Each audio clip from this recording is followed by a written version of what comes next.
Today we're here to launch the 2020 update to the Cybersecurity Sector Competitiveness Plan. This is a document that AustCyber produces every year, and this year for the first time we've been able to show just how much of an impact cybersecurity is giving to the economy from a gross value add perspective. Over the past 12 months, $5.6 billion in the Australian economy has been spent on cybersecurity products and services.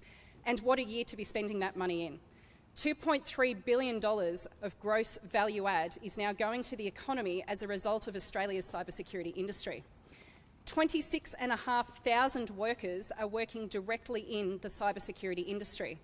And for every worker that's working directly in the industry, we have at least 10 workers that are indirectly contributing to the workforce overall. These are amazing statistics. When we look back to 2017, when AustCyber was first started as an industry growth centre under the government's Industry Growth Centres initiative, there were around about 65 Australian sovereign cybersecurity companies providing products and services, with the majority of those 65 companies focused on services. Today, there are now over 350 Australian sovereign cybersecurity providers, and 43% of those providers are exporting their products and services to the world. We have a lot to celebrate around the cybersecurity industry, despite the impacts of COVID-19 and all of the malicious activity that is facing our economy as a result of malicious actors taking advantage of the digitisation and digitalisation happening across the economy. A really important part of this SCP document also breaks down the states and territories. The state of the cybers, looking at each state and territory's contribution in terms of capability strengths and also where the greatest activity is happening around creating industry as a result of cybersecurity providing an enabling effect across the economy. So we are proud to be able to provide this data to the economy to help all businesses be able to better divide and conquer the digital economy and be able to take into account the cyber risk and the cyber opportunities of being cyber resilient in today's economy, and start being prepared for all of those divergent technologies that are coming down the pipeline, like quantum, AI, and automation. So we commend this report to every business operator, every worker in the economy, and also every individual looking to make sure that they can contribute to a cyber resilient Australia. Michelle, the report talks about the workforce growing in the years ahead, but obviously the question is what happens if you don't have the number of staff needed for a sector that needs a lot of capability and understanding of the threats? Absolutely. The skills side of things is an enormous issue within the economy. Having people with the right kind of cyber competencies, we need every worker within the economy to have those cyber skills, and across the country, Departments of Education, federal, state and territory are working very hard in partnership with AustCyber and others to be able to make sure that we have those skills in the pipeline. In terms of people transitioning within the workforce now, micro-credentialing is playing an important part for workers coming into the sector. It doesn't matter what kind of discipline you've learned at uni or TAFE or even through privateers. You can offer skills into the cybersecurity equation. One of the most smartest people we have in the building across the lake here in Canberra working on cybersecurity adversarial tracking is someone who has a PhD in music. Why music? It's all about pattern analysis. We need everyone within the economy to be focusing on cybersecurity, but for the workforce itself, absolutely, we do need that continued growth. And we know that over the next 10 years, we'll need approximately 18,000 more direct workers in the cybersecurity workforce. I'm confident that with the growing awareness of the importance of cybersecurity, we'll be able to take on that 18,000 and grow it even more. What happens if you don't get that 18,000? What's the risk to everyday Aussies or businesses? Absolutely. If we don't inspire enough people to come across to the career of cybersecurity, then absolutely we do fall into the hands of malicious cyber actors even more. The style and the carriage that malicious actors now have across the global economy is pretty significant, we know that. All of the data is available to show that. What would happen though is that the risks will increase to deepen across every life of every Australian, and we certainly don't want that. In that report it lists potential cyber security shortfalls mainly in healthcare, research and manufacturing, so putting them as very high. Why are those sectors so exposed? So healthcare, I think we can say, is an obvious one, but actually before the COVID-19 pandemic, healthcare was being targeted pretty significantly around the world. We can look to the UK health system of recent years that have been significantly attacked. The increase in Australia has been happening over time, with that deepening significantly as a result of COVID-19. It's because we care about the data more, it seems, pardon me, in healthcare, because we know how it relates to us.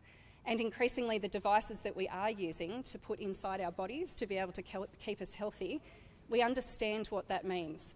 And so being able to relate to healthcare is something that most Australians can do. Manufacturing, because the size of the prize is so enormous. Manufacturing is happening in every sector of varying kinds, and as we go through the digitisation process and moving to Industry 4.0, there's lots of legacy involved. And so when we move across, we can take some cyber risks with us. And so the malicious actors are very, very aware of that. Research, of course, is all about stealing IP, and Australia is very, very good at research. As much as we have shown around the world that we're not particularly good compared to others at commercialising that research, the brains that are put to the research endeavour in Australia are world-class. And so malicious actors will go after that for a whole range of different reasons, including to have strategic advantage. So with healthcare, do you see it, is it more a risk from criminal actors or state actors in that particular sector with attempted cyber attacks? Healthcare is at risk of malicious actors coming after all parts of the health sector from both nation states and criminals. The criminals can be in criminal syndicates, highly organised groups of people. In the physical world, we refer to them as gangs. They are gangs in the digital world as well, but it can come down to individuals who are wanting to take advantage of the most vulnerable within our community. And that can happen for simply financial reasons. They want to make a bit of money off selling data through the dark web, but it can also be because they have a particular bone to pick with a particular aged care facility, for example, because they believe that they have mistreated their grandmother, for example. There's a whole range of different reasons why individuals right through to nation states will go after healthcare. One more so than the other though, if you're looking at percentage? Percentage-wise, right now, you'd have to say that the criminals are taking on the healthcare sector more so than nation states. Nation states will have a tendency to do it particularly for strategic reasons. Usually it's to watch and then act later on. So they're not necessarily going in to destroy right now, whereas criminals will go in and take what they can as soon as they can. And just one final one, with the report it also talks about the threat environment increasing, which we're all pretty aware of. Can it actually be countered though as we get more and more connected online? The threat landscape absolutely can be countered, and in fact we've spoken at the United Nations about the deterrence effect that a cyber industry can have. The more that we step up our game on the light side of the equation, the more we actually do deter even the most low-level criminal activity to go somewhere else. We don't wish harm on anyone else, but our first priority, of course, in Australia is for Australians. And the more that we can do together to build that cyber resilience, to truly be able to respond and recover quickly from cyber incidents, the more that they really will go elsewhere.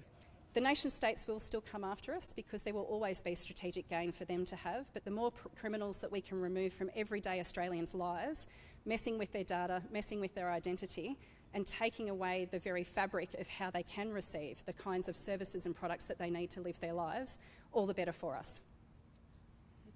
Michelle, some of the data that's come out of the SCP showed that 40% of the cybersecurity businesses in Australia are actually under 5 years old, and amazingly 40% of the cybersecurity businesses in Australia are actually exporting. What does that tell you about the industry? The industry is very young, so having 88% of our industry with less than 100 employees, for example, and having a significant number of them less than 5 years old really does show how recent it has been that Australia has come to the opportunity of a cybersecurity industry. Opportunity for economic value in that $2.3 billion worth of gross value add that we're now providing to the economy, but also for strategic purposes, to protect the nation through national security, but also the everyday Australians and the work that we do and the living of our lives that we do through digital means.